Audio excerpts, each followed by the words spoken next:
Hello மக்களே, பரணி சண்முகம் செம இன்ட்ரெஸ்டிங்காக போயிட்டுருக்கு. நம்ம சண்முகத்துக்கும் கனியோட கடத்தலுக்கு பின்னாடி பாண்டி அம்மாள் தான் காரணம்னு தெரிய வருது. அதே சமயத்தில் வீட்டுக்குள்ளே போய் ஒளிஞ்சிட்டு இருக்க பாண்டி அம்மாளும் இல்லை சௌந்தரி சண்முகத்துக்கு இந்த விஷயம் எல்லாமே தெரிய வந்துட்டு எப்படியாவது என்னை காப்பாற்று அப்படின்னு சொல்லும்போது சௌந்தர பாண்டியனும் நான் எல்லாம் இதில் தலையிட போகிறதில்ல அப்படின்னு சொல்லிடுறாங்க. அதை கேட்ட உடனே பாண்டி அம்மாவில் நீ மட்டும் இப்படி சொன்னியன்னா நீ தான் கனியை கடத்த சொன்னேன்னு சொல்லிட்டு சண்முகத்துக்கிட்ட சொல்லி வச்சிடுவேன்னு பாண்டி அம்மாள் மிரட்டினோடனே சௌந்தர பாண்டியனும் அந்த இடத்துல வந்து பாண்டி அம்மாளை காப்பாற்றதுக்கு வராங்க. அதே சமயத்தில் சண்முகம் வீட்டையே ஃப்ரெண்டாக்கி பாண்டி அம்மாளை சரியா அடித்து வெளுத்து வாங்குறாங்கன்னே சொல்லலாம். வீடியோக்குள்ளே போகிறதுக்கு முன்னாடி நம்ம சேனலுக்கு சப்ஸ்கிரைப் பண்ணுங்க, அப்படியே பக்கத்தில் இருக்க பெல் ஐக்கானை கிளிக் பண்ணுங்க. அப்போ தான் நான் போடுற வீடியோலாம் உங்களுக்கு நோட்டிஃபிகேஷன் வரும். நம்ம சண்முகமும் அறிவு சொல்கிறதும் சரி தானே, ரத்னாவும் அறிவும் எப்படியாவது தனியாக இருக்கணும்னு ஆசைப்படுறாங்க. அதுக்கப்புறம் எதுக்கு இந்த வீட்டிலே இருந்துட்டு சரி எங்கேயோ போகிறதுக்கு பக்கத்தில் உள்ள வீடையே பார்த்துலான்னு சொல்லிட்டு தான் வாடகைக்கு வாங்கிட்டேன் அப்படிங்கிற மாதிரி சொல்லிடுறாங்க. பரணியும் என்னடா என்கிட்ட கூட சொல்லாமல் இப்படி ஒரு வேலை பார்த்துருக்க அப்படின்னு சொன்ன உடனே சண்முகமும் ஆமாம் எத்தனை நாள் தான் அறிவு இதையே சொல்லிட்டு இருப்பாங்க. அதனால தான் சரி அவங்க எங்கேயாவது போகிறதுக்கு பக்கத்துலேயே இருந்துட்டு போகலாம், டெய்லி பார்த்த மாதிரி இருக்கும்ல, அதனால தான் ரத்னாவுக்கு பக்கத்துலேயே வீடு பார்த்துட்டேன், அது மட்டும் இல்லாமல் கொஞ்ச நாளில் அவங்க அங்கே போயிடுவாங்க அப்படின்னு சொல்லிடுறாங்க. இதை கேட்ட உடனே வைகுண்டமும் ஒரு வழியாட்டு நீ இதுக்காக சம்மதிச்சே, சரி எதுவோ ஒருத்தரோட வாழ்க்கை நல்லபடியாக இருந்தால் சரின்னு சொல்லிட்டு போயிடுறாங்க. நம்ம ரத்னாவும் அறிவும் எல்லாரும் சேர்ந்த மாதிரி சரி பக்கத்தில் உள்ள வீட்டுக்கு கிளம்பலான்னு சொல்லிட்டு அதுக்கான எல்லா வேலைகளும் பார்த்துட்டு இருக்காங்க. ஒரு கட்டத்தில் நம்ம ரத்னா எல்லாரும் தேடும் போது கனியோட ஜாதகம் இந்த பீரோக்குள்ள தான் இருந்துச்சு, அதை காணலையே அப்படின்னு சொல்லிடுறாங்க. பரணியும் அது எப்படி கனியோட ஜாதகம் இங்கே இல்லாமல் போவோம், பீரோக்குள்ள தானே வச்சிருந்து வீட்டிலேருந்து யார் எடுக்க போறா, கண்டிப்பாக இது பக்கத்தில் எங்கேயாவது தான் இருக்கும், நல்லா தேடி பாரு ரத்னான்னு சொன்ன உடனே இல்லடி நான் தான் தேடி பார்த்துட்டு இருக்கேன்ல, அதில் எதுவுமே இருந்த மாதிரி இல்லை, எல்லா இடத்துலையும் நான் தேடி பார்த்தாச்சு, கனியோட ஜாதகம் மட்டும் எங்கே போவோன்னு புரிய மாட்டேங்குது அப்படின்னு ரத்னா அந்த இடத்துல கேட்ட உடனே பரணியும் யோசிக்க ஆரம்பிக்கிறாங்க. அது எப்படி கனியோடது மிஸ் ஆகும் அப்படின்னு யோசிச்சுட்டு இருக்கும்போது பாண்டி அம்மாலும் பக்கத்துல இருந்து பார்த்துட்டு இருந்தவங்க என்னல இங்கே வேற மாதிரி நடந்துட்டு இருக்கு, நம்ம வேற அந்த ஜாதகத்தை எடுத்துட்டு வீட்டு உள்ள வைக்கிறதுக்கு மறந்துட்டோமே, நம்ம பேக்குக்குள்ள மட்டும் இருக்குன்னு தெரிஞ்சதுன்னா இவ்வளோ எல்லாரும் சேர்ந்துட்டு நம்மளை ஒரு பாடுபடுத்திடுவாளோ, எப்படியாவது இந்த வீட்டை விட்டு எஸ்கேப் ஆயிட வேண்டியதான்னு பாண்டியம்மாலும் அந்த இடத்துல பேச ஆரம்பிக்கிறாங்க. இல்லை எனக்கு காப்பி தண்ணியெல்லாம் இப்போ வேண்டாம், பேசாம இந்த வீட்டை விட்டு நான் போயிடலான் இருக்கேன், எத்தனை நாள் தான் இந்த வீட்டிலேயே நான் இருக்கிறதுக்கு, சௌந்தர பாண்டியனுக்கு கோபம் எல்லாமே இப்போ போயிருக்கோம், மறுபடியும் அந்த வீட்டில் எப்படியாவது என்னை சேர்த்துப்பா, நான் இந்த வீட்டிலேருந்து கிளம்புறேன்ல அப்படின்னு சொல்கிறாங்க. பரணியோ என்ன திடீர் இருந்தாலும் இவங்க இப்படி பண்ணுறாங்க, எங்கே போகிற நீ, எதுக்கு தேவையில்லாமல் இப்போ பேக் எடுக்க போகிற அப்படின்னு கேட்கும்போது பாண்டியம்மாலாம் இல்லை இல்லை இனியும் நான் இந்த வீட்டில் இருக்கிறதுக்கு தயாராக இல்லை, நான் கிளம்புறேன் அப்படின்னு சொல்லிட்டு வசமாக பேக் எடுத்துகிட்டு கிளம்ப பார்க்குறாங்க.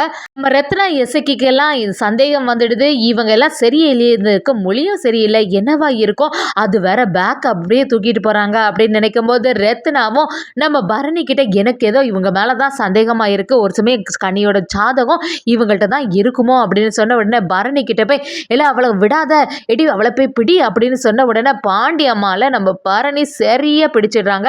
பாண்டி அம்மாலும் என்னை விடலை நான் போகட்டு அப்படின்னு சொன்னாலும் நம்ம பரணி விடுற மாதிரி இல்லை, உன்னோட பேகு ஒழுங்காட்டு காட்டு, உன் பேகுக்குள்ளே என்ன இருக்குது, திடீர்னு எதுக்கு வீட்டை விட்டு வெளியில் போகணும்னு நினைக்கிற, பேசாமல் காட்டு அப்படின்னு சொல்லும்போது பாண்டி அம்மாலும் அதை தடுத்து நிறுத்துறாங்க. இல்லை நான் இதை காட்டவே மாட்டேன், எதுக்கு என் பேக்கெல்லாம் செக் பண்ணிட்டு இருக்க போகிறேன், கண்டிப்பாக இதை நான் காட்ட மாட்டேன்னு சொல்லிடுறாங்க. பரணி விடுற மாதிரி இல்லை, பாண்டி அம்மாவோட பேக்கை திறந்து பார்க்குறாங்க, அப்படி எல்லா பொருளையும் கீழே தள்ளி விடுறாங்க. அதுலேருந்து நம்ம கனியோட ஜாதகம் வருது, இதை கொஞ்சம் கூட எதிர்பார்க்கல, சுற்றி உள்ளவங்க எல்லாருமே அதிர்ச்சி ஆயிடுறாங்க.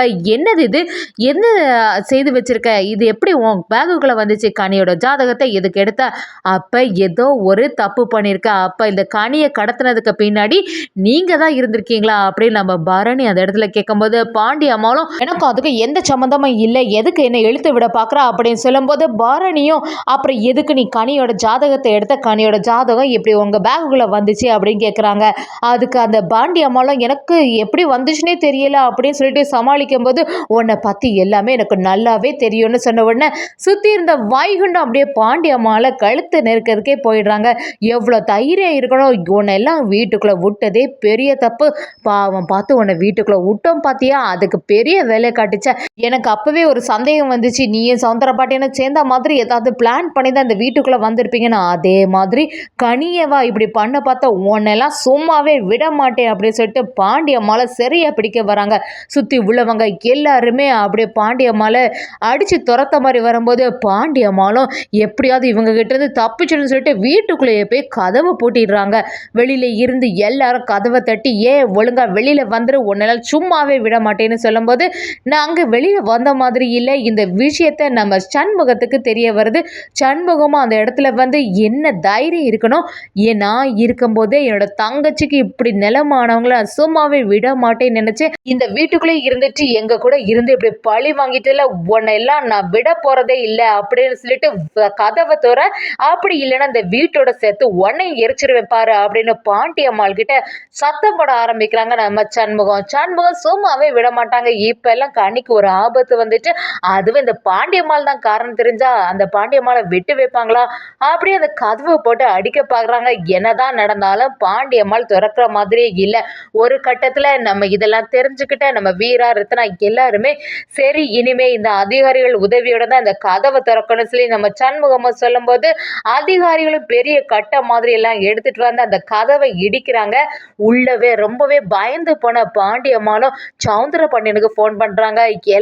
இந்த சண்முகத்துக்கு எல்லா உண்மையும் தெரிஞ்சுட்டு கனியை கடத்தினது மட்டும் இல்லாம ஜாதகம் எல்லாம் நம்மகிட்ட தான் இருக்கு, எல்லாமே தெரிஞ்சுட்டு என்னை எப்படியாவது வந்து காப்பாத்தல, வெளியில இருந்து இந்த சண்முக பையன் அந்த அதிகாரிகளை எல்லாம் கூட்டி வச்சு இந்த கதவை திறக்கலாம் அப்படின்னு சொல்லிட்டு தட்டிட்டு இருக்கான். எனக்கு ரொம்பவே பயமா இருக்கு, நான் வீட்டுக்குள்ள ஒளிஞ்சிட்டு இருக்கேன், தயவு செய்து என்கிட்ட வந்து எனக்கு சார்பா வந்து பேசு சவுந்தரபாண்டி அப்படின்னு சொல்றாங்க. அதுக்கு சவுந்தரபாண்டியனும் எனக்கும் இதுக்கும் எந்த சம்மந்தமும் இல்லை, நான் எல்லாம் இதுக்கு வர போறேன், எதுனாலும் நீ தான் காரணம், நீயே சமாளிச்சிரு அப்படின்னு சொன்ன உடனே பாண்டியம்மாளும் சவுந்தரு இந்த சண்முகத்திட்ட நீ தான் காரணம், கனியை கடத்துற விஷயத்துல நீயும் இருக்கா அப்படிங்கிறத சொல்லிடுவேன், பேசாம வந்துருன்னு மிரட்டுறாங்க.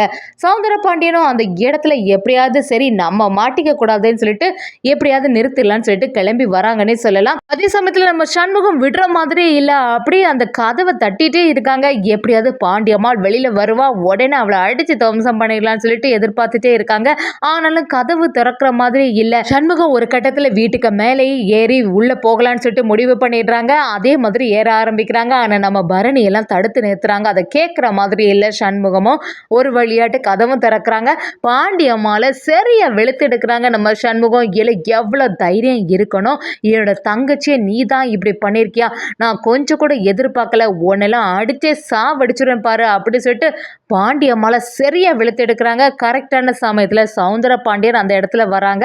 என்ன எதுக்கு தேவையில்லாம என்னோட அக்காவை இங்க அடிக்க ஆரம்பிக்கிறீங்க, என்ன யாரும் கேட்கறதுக்கு ஆள் இல்லைன்னு நினைச்சிட்டீங்களா அப்படிங்கிற மாதிரி சவுந்தரபாண்டியனும் அந்த இடத்துல வந்து நம்ம பாண்டியம்மாளுக்கு சப்போர்ட்டிவா நிற்கும் போது சண்முகமும் அப்ப எல்லாத்துக்குமே காரணம் நீதானா, அப்ப ரெண்டு பேரும் சேர்ந்து தான் என் தங்கச்சியோட வாழ்க்கையை இப்படி பண்ணலான்னு எதிர்பார்த்தீங்களா, உங்களை எல்லாம் சும்மாவே விட போறதில்லைன்னு சொல்லிட்டு நம்ம சண்முகமும் செம அதிரடியா களத்துல இறங்குறாங்கன்னே சொல்லலாம்.